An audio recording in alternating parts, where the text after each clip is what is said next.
আসসালামু আলাইকুম এভরিওয়ান, আশা করি সকলেই ভালো আছেন।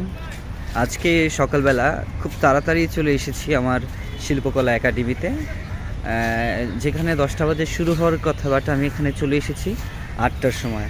কারণ সকালবেলা রমনা পার্কটা একটু জাঁকজমক থাকে, ভালো থাকে। এখানে যারাই আসে তারা মূলত আসে এক্সারসাইজের জন্য। এখানে অনেকে ফুটবল খেলে, অনেকে ব্যায়াম করে, অনেক বাচ্চারাও আসে।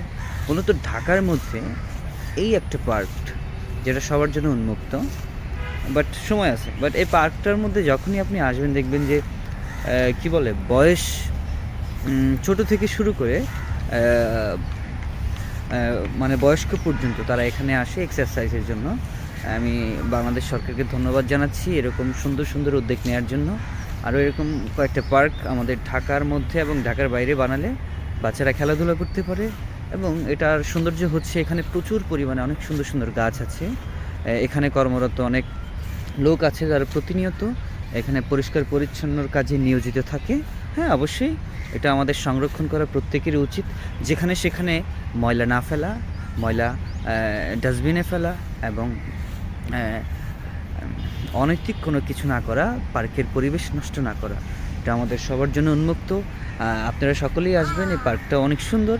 এখানে অনেক ফ্যামিলি নিয়ে ঘুরতে আসে, অনেকে এখানে যারা থাকেন তারা রেগুলারই আসে। আমিও আসার ট্রাই করি, কারণ এখানে আমার আসলে মনটা ভালো হয়ে যায়। এখন যে আমি এখানে আসলাম, মূলত আমার মনটা খারাপ, সেটা আর ব্যাখ্যা করতে চাচ্ছি না। যাই হোক, দেখি আর কি আপনাদেরকে দেখানো যায়। আমার সাথেই থাকুন। ধন্যবাদ।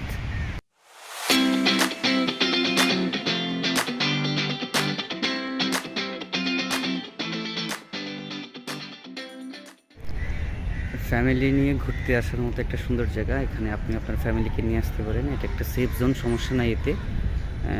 এখানে অনেক পাহারাদার কর্মী আছে। আর জায়গাটা অনেক সুন্দর, হ্যাঁ, পরিষ্কার পরিচ্ছন্ন, স্নিগ্ধতায় মোড়ানো গাছপালা। হ্যাঁ, যাই হোক, আমরা সামনের দিকে যাই।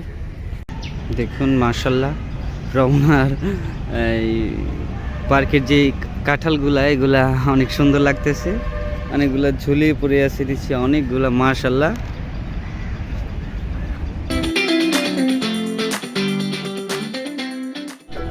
যারা দিত ছুবের বেলায় কাটানে কে চায়, যারা দিত ছুবের বেলায় কাটানে কে চায়, বদল মাঝি বড়ই পাজি কতই না ডুবা।